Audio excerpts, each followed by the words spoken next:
স্বাগতিক দর্শকদের কাঁদিয়ে জয় তুলে নিল রংপুর রাইডার্স। সুপার ওভারে হারের পরের দিনই ঘুরে দাঁড়ালো নুরুল হাসান সোহান লিটন দাস।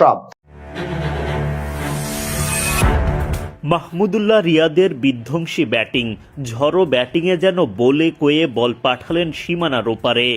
সমালোচনার জবাবে ফিনিশার রূপে হাজির অভিজ্ঞ রিয়াদ। জয়ও পেল রংপুর রাইডার্স। রিয়াদের ব্যাটিং তাণ্ডবের আগে বল হাতে অনন্য কীর্তি গড়েন আরেক বাংলাদেশি মুস্তাফিজুর রহমান। শুক্রবার সিলেটে স্বাগতিক সিলেট টাইটান্সের বিপক্ষে দুর্দান্ত বোলিং করেন রংপুর রাইডার্সের মুস্তাফিজুর রহমান।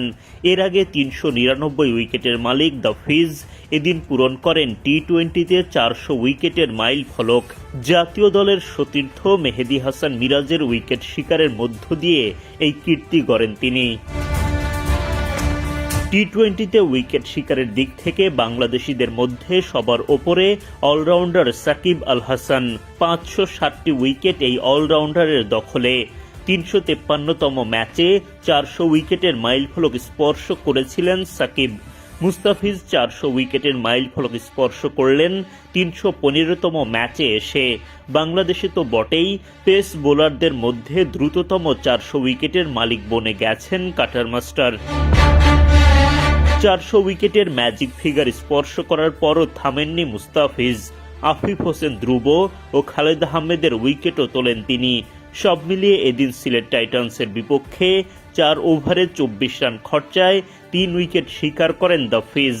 তার সতীর্থ ফাহিম আশরাফও ৩টি উইকেট তুলে নেন, তবে তিনি ৪ ওভারে খরচ করেন ১৮ রান।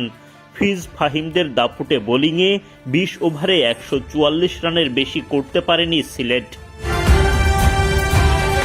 ১৪৫ রানের লক্ষ্যে ব্যাট করতে নেমে বেশ সংগ্রাম করতে হয় শক্তিশালী রংপুরকে।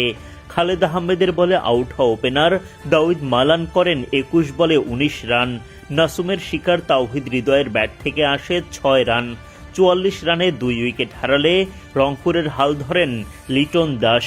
সাইম আইবের বলে আউট হওয়ার আগে লিটন করেন ৩৫ রান। কাইল মেয়ার্স আউট হন ৩১ রান করে। ৯৫ রানে ৪ উইকেট হারানো রংপুরের হয়ে বাজিমাত করেন অভিজ্ঞ মাহমুদুল্লাহ রিয়াদ। আগের দিনের আক্ষেপ মিটিয়ে তার মারকুটে ব্যাটিং, আর তাতেই জয় নিশ্চিত হয়ে যায় রংপুর রাইডার্সের।